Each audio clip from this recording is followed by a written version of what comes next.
Hey everyone, सो आज हम बात करने वाले हैं भाई साहब एक बहुत ज्यादा सीरियस टॉपिक पे। जी हाँ, इजराइल हमास और ये इजराइल ईरान कॉन्फ्लिक्ट्स का क्रिप्टो करेंसीज और ओवरऑल मार्केट्स पे क्या असर पड़ेगा। तो ध्यान से सुनिएगा। देखिए, ये जियोपॉलिटिकल इवेंट्स खासकर 2023 और 2025 के एस्केलेशंस ने क्रिप्टो स्पेस में काफी ज्यादा हलचल मचाए रखी है। चलो, इसको मैं कुछ 10-15 पॉइंट्स के हिसाब से आपको समझाने की कोशिश करूंगा ताकि आप लोगों को पता हो बिटकॉइन, इथेरियम और बाकी डिजिटल एसेट्स पे ये वॉर किस प्रकार से असर डाल दिए।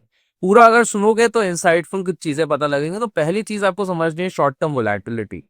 जब भी टेंशन्स बढ़ती हैं, जैसे कि 2023 में इजराइल हमास का कॉन्फ्लिक्ट या फिर 2025 में ईरान पर एयर स्ट्राइक्स, क्रिप्टो मार्केट्स तुरंत गिर जाते हैं। बिटकॉइन 2 से 4.5% तक डिप करता है। ऑल्ट कॉइन्स जैसे कि इथेरियम या सोलाना 5 से 10% तक नीचे चले जाता है।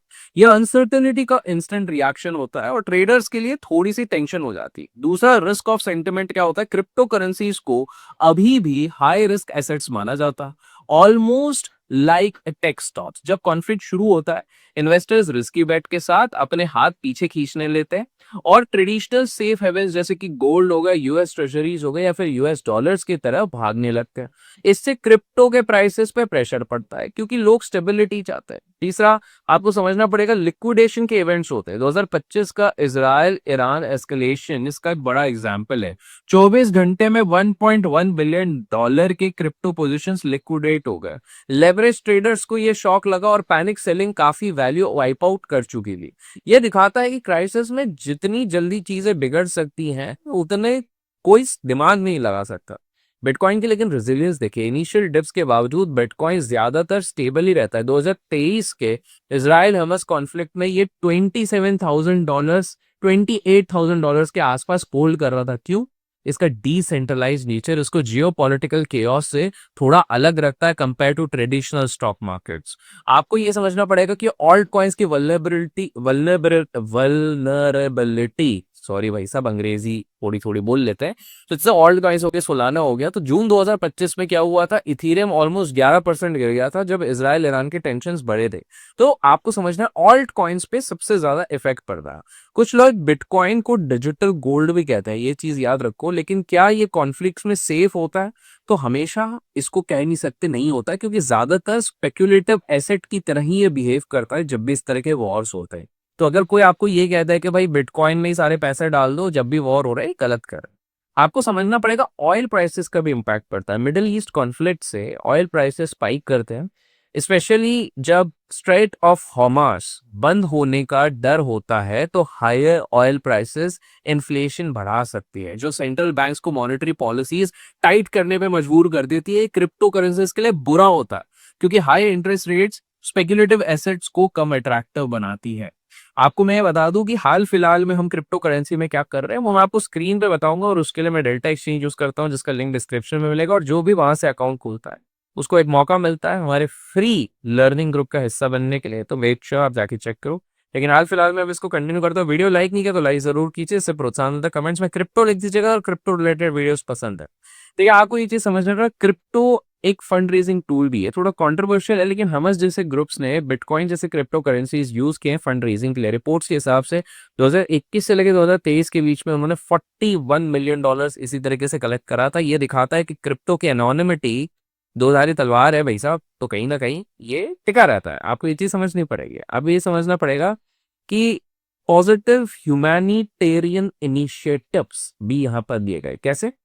2023 के इजराइल हमास कॉन्फ्लिक्ट के दौरान इजरायली क्रिप्टो कम्युनिटी ने क्रिप्टो आइद इजराइल लॉन्च किया था, जो डिस्प्लेस सिटीजन्स की मदद के लिए था। यह दिखाता है कि क्रिप्टो क्राइसिस में भी कहीं ना कहीं अच्छा काम करता है। आपको ये समझना पड़ेगा, थोड़ा हिस्टोरिकल कंटेक्स्ट के हिसाब से अगर लेके जाऊं तो रशिया यूक्रेन वॉर जैसे कॉन्फ्लिक्ट से हमें क्रिप्टो के बिहेवियर का आइडिया मिलता है। जब रशिया ने यूक्रेन पर अटैक किया, बिटकॉइन एक दिन में 7% गिरा, लेकिन कुछ हफ्तों में रिकवर हो गया। ये पैटर्न अक्सर दिखाता है कि शॉर्ट टर्म पेन, लेकिन मार्केट स्टेबलाइज हो जाता है, मार्केट की रिकवरी हो जाती है। हिस्ट्री ये बताती है कि जियोपॉलिटिकल शॉक्स के बाद मार्केट्स इंक्लूडिंग क्रिप्टो हो गए, यूजुअली बाउंस करते हैं। डेटा के हिसाब से S&P 500 ने 75% केसेस में कॉन्फ्लिक्ट्स के 12 महीने बाद पॉजिटिव रिटर्न से दिए हैं, और क्रिप्टो भी ऐसा ही करता है। तो लॉन्ग टर्म होल्डर्स को पछतावा की जरूरत नहीं है। स्पेक्युलेटिव अपॉर्चुनिटीज काफी मिलेंगी। कुछ कॉइन सबसे ज्यादा वॉलेटाइल हो जाती हैं, फॉर एग्जांपल XRP होगी, डोज कॉइन होगी, इवन फ्लॉपी पीप, ये इस तरह के रहते हैं। फ्लॉपी पेप बोलता है कोई, फ्लॉपी पीप बोलता है, जो भी है। ये इस तरह के टोकन है जो इस वक्त में बहुत ज्यादा ट्रेडर्स का ध्यान खींचते हैं। और आखिर में आपको ये सच समझना पड़ेगा कि लॉन्ग टर्म हेज के हिसाब से आपको समझना पड़ेगा बिटकॉइन का अपील एज ए हेज या फिर फियाट के डिसबर्समेंट के लिए, डिसबेसमेंट के लिए, ये एक बहुत अच्छा हेज माना जाता है। तो कहीं ना कहीं बड़े प्लेयर्स उसमें रहते हैं। सो लॉन्ग टर्म में आपको टेंशन करने की जरूरत नहीं है। अब हम चाहेंगे स्क्रीन पे और हम समझेंगे कि भाई ट्रेड में हमको क्या करना है। हम डेल्टा एक्सचेंज का इस्तेमाल करेंगे, 24/7 ओपन रहता है, फ्यूचर्स एंड ऑप्शंस में ट्रेड कर सकते हैं। जिनको ये लगता है कि भैया सेफ है कि नहीं है, तो FIU गवर्नमेंट ऑफ इंडिया के साथ फुल्ली कंप्लायंट है, इंडियन रेगुलेशंस को फॉलो कर रहे हैं, तो आपको टेंशन लेने की जरूरत नहीं है। और मात्र 2500 रुपए से लेके 5000 के बीच में स्मॉलर लॉट साइज में आप ट्रेड कर सकते हैं, इसलिए मैं यूज कर रहा हूँ। फ्यूचर्स के चार्ट में जाके हम देखने का प्रयत्न करेंगे, लिंक डिस्क्रिप्शन में हम बता चुका हूँ। फ्यूचर्स के चार्ट पर अगर मैं जाके लिखता हूँ, सो इथेरियम को हवा में मारेंगे बोली, तो हम अभी देखेंगे हमारा बीटीकाई। सो बिटकॉइन कहीं ना कहीं यहाँ पर एक हमारा लेवल था, ऊपर का रेजिस्टेंस, रेजिस्ट को वहां पर किया, उसके बाद एक सपोर्ट था, सपोर्ट को तोड़ा, और अभी हाल फिलहाल पे देख सकते हैं तो 1,300 के पास इसका एक तगड़ा सपोर्ट है। 1,03,800 के आसपास इसका सपोर्ट है। कहीं ना कहीं उसी को ये रिस्पेक्ट करने की कोशिश कर रहा है। तो ऐसे स्थिति में हमको लॉन्ग पोजिशन बनानी चाहिए, और इसी के चक्कर में मैंने यहाँ पर हाल फिलहाल में एक पुट सेल करके रखा हुआ है। हाल फिलहाल का अगर हम देख सकते हैं, अभी बस वीडियो के पास में ये ट्रेड लिया गया है। तो अगर यहाँ पर हम देखते हैं तो हाल फिलहाल में 4.5% का रिटर्न चल रहा है, लेकिन हम इसको होल्ड करेंगे। मैंने कुछ और पोजीशंस भी बनाने के प्रयत्न करा हुआ है, कि जिसके चक्कर में अगर वो वाली चीज हो जाता है और थोड़े से ऑर्डर, जैसे आपको 5 ओपन ऑर्डर्स दिख रहे हैं, अगर वो 5 भी एग्जीक्यूट हो जाते हैं तो मुझे थोड़ी और बड़ी पोजीशन बनने मिल जाती है। पहले भी डेल्टा एक्सचेंज में 50% ऑन फीस भी कर सकते हो। अगर आप स्कैल्प करो 15 मिनट के अंदर ट्रेड करते हो, तो वैसे भी आपको पैसा नहीं लगते। That is another advantage. तो हाल फिलहाल के लिए आपको क्रिप्टो करेंसी में समझना पड़ेगा 1,03,000 पे एक प्यारा सा नन्ना सा मुन्ना सा बढ़िया वाला सपोर्ट है। ऊपर में अगर मैं बात करूं तो 1,08,000 से 9,000 के बीच में रेजिस्टेंस है। This is this level. जब तक ये इस लेवल पे है, मुझे लगता है यहाँ से एक रिबाउंड होगा। वेल, इसके आगे इस ट्रेड में क्या हुआ ये मैं आपको कल वैसे भी अपडेट करूंगा, क्योंकि ये जो हमने लिया हुआ 19 तारीख का हमने ऑप्शन लिया हुआ है। लॉस तो लॉस, प्रॉफिट तो प्रॉफिट, कल के दिन आपको पता लग जाएगा। तो सब्सक्राइब किया नहीं ये चैनल तो अभी तक सब्सक्राइब कीजिए, लाइक शेयर करना ना भूलिए। डेल्टा एक्सचेंज का लिंक डिस्क्रिप्शन में है, चेकआउट जरूर कीजिएगा। Till then keep learning, keep growing, keep investing and keep trading.